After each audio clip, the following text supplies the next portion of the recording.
Cooks, episode 5. Today we're going to work on making pasta sauce. There's absolutely no reason for you to go to the store and buy yourself a jar of pasta sauce when you can make it on your own in your own home. If you see the door open behind me, it's because I'm currently burning something in my oven. The smoke was billowing out, and therefore I had to open the door before the fire alarm went off. So don't worry about it. We'll be just fine. For this recipe, you'll need some olive oil. You'll need a large can of whole peeled tomatoes, a 14.5 ounce can of petite diced tomatoes, and a small can of tomato paste. You'll need half of a large onion, at least 6 cloves of garlic, well, more or less depending on how much you like garlic, dried basil, and your everything seasoning. If you don't know what everything seasoning is, I will put the video in a link up above. Oftentimes you'll see me cook in a cast iron pan, but for acidic products like tomato, I don't like to do that because it tends to leach iron from the pan itself, and that's not always so good. We're going to start by crushing and peeling our garlic.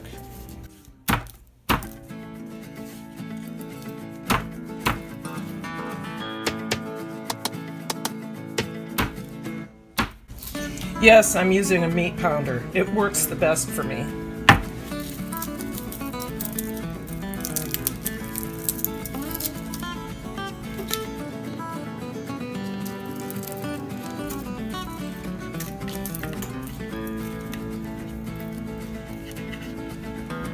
I'm going to give this a light chop. I do like those big chunks of garlic in my sauce. Now, you can mince it if you wish, but I like the bigger pieces in my sauce. There we go. Push that off to the side and start working with my onion.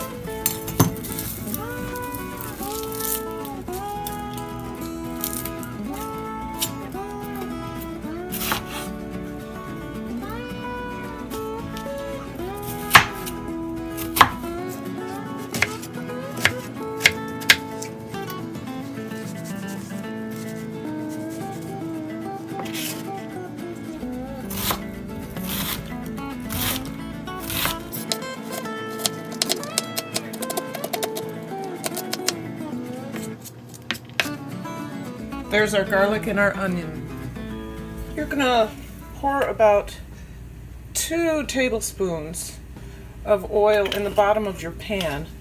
Let that heat up for a little bit, and then we'll add our onions and our garlic.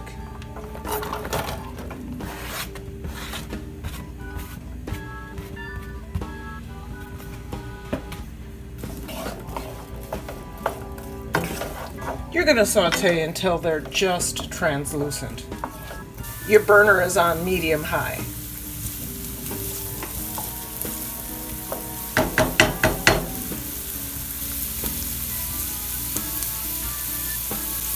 I'm going to make some room for the tomato paste, and we're going to toast it.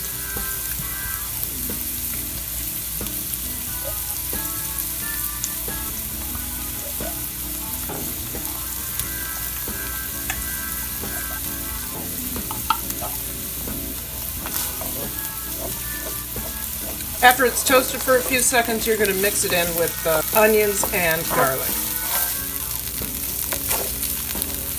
And here comes our first shot of seasoning. I'm going to turn down the stove a little bit. We are going to add our everything seasoning, or if you like, just salt and pepper. About a teaspoon. And on top of that, we're going to add some basil. So this is going to be a tomato basil marinara sauce, or a tomato basil pasta sauce.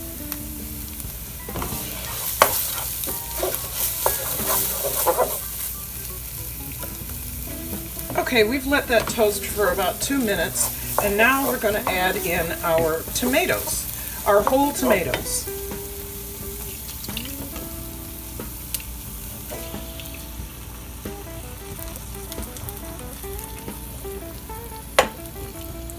I'm I'm going to break them down a little bit, but throughout the cooking process they will break down some more. So I'm just chopping them in half right now.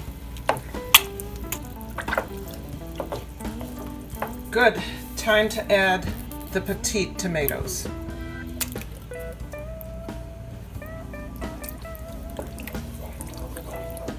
Turn it back up a little bit.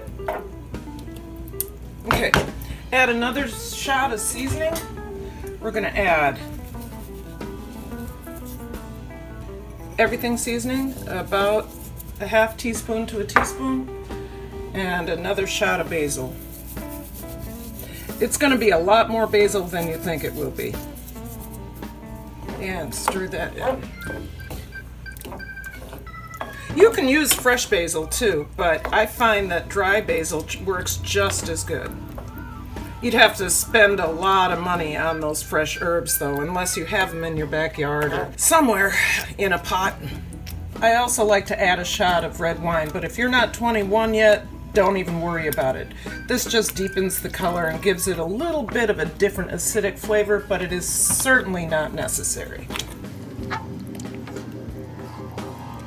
So we'll let that cook down for a little bit, and I'll come back when we're going to add more to it.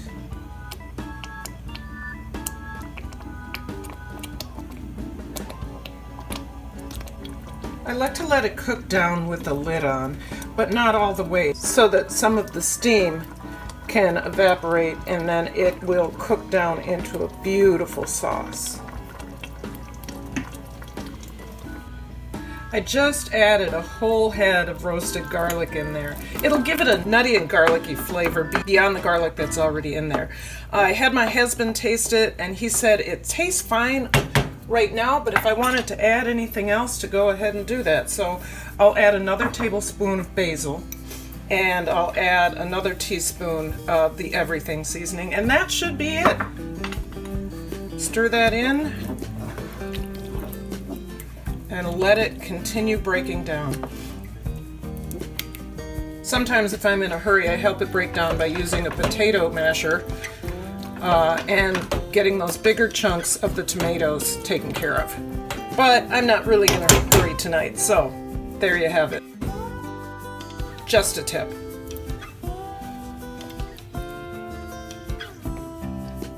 So this pasta sauce has cooked down for about an hour, and it's time to taste.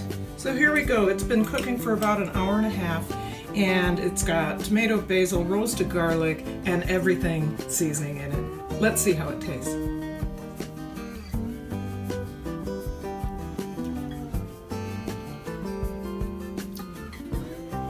Now that's a sauce. I hope you learned something today, and I hope you enjoyed what you saw. If you did, please like and subscribe, and remember to click the bell so I can notify you when I'm coming back into your kitchen. Bye-bye!